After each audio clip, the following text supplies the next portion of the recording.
yamde jeeɗiɗi silmaji capanɗe tati Dakar et Conakry yamde jeenayyi silmaji capanɗe tati to Paris lamorde de France. Moussa Oumar Bari. hanki to Guinée yimɓe loriɓe wargoji 28 septembre ɓe tawaka e doggol heɓɓe damorde mabɓe mbaɗi yewtere e yaasi jayndiyankoɓe yidde mabɓe koyo ɓe ballite gam ɓe keɓa damorde mabɓe ma en gartu hen yasata hanki joofi balɗe tati seppuji to Togo ko seppuji noddanoɗi e nder wertago leydi ndi gam holirde mettu ɓerde mabɓe faade e laamu Faure Simbe e nder ɗum mayɓe tato limama e ɗin seppuji doggol candidat ɓe hooreyaku leydi to Cameroun ina wayno ɓeydima ɗum ko caggal nde golludiɓe ɗiɗo laamu ngu nantini tawtorede e ɗi woteji.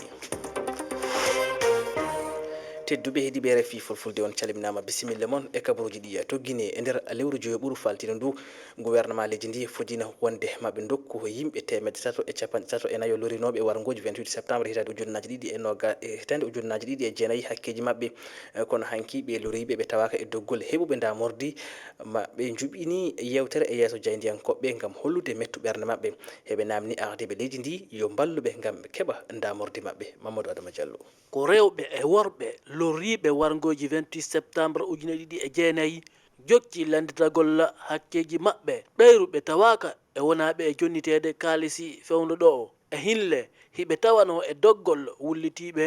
wi'i Hafizou Bari ardiɗo nde fedde loriɓe. Meɗen enregistrino fi témoignugol kabar e fi yawgol hiide juge d'instruction jom par ce que à chaque fois si min waɗino réunion e ko ka avipa menen min enregistré on andi noon ko avipa e OGDH e FIDH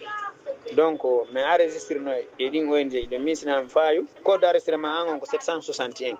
fi témoignugol kadi ka baruwal meɗen wonno pré fi muɗum. Mamadou Saliou Balde wo o fellano ha joni himo sonji himo landi ballal. miɗo yawde ayna goɗɗo ran plaisir de tellengol sengol hay hunde mi wawata dini duuɓi sappo e payda e nayyi goɗɗum ne jooɗi mi wawata gollude donc womi ɗo mi torke yoɓe wallita men minen perdaɓe hettaji hakke hummum kuntonɓe fof yoɓe wallumen yo lalɗo on yandi président Mamadi Doumbouya yo wallitumen pi Allah e nuraɗo e wallama men kadi min hetta kun amen wonkun ton kun son jikke men joom ɓeyguri mi jogui rewɓe jeelo mi jogui rewɓe tatu ko ɓe on débrouillade guila mi perda wo avocat ɓen hino landino yoɓe habbo ñawore go waɗay kono ɓe hoolaki ɗum. Mamadou Adama Diallo, Conakry, RFI.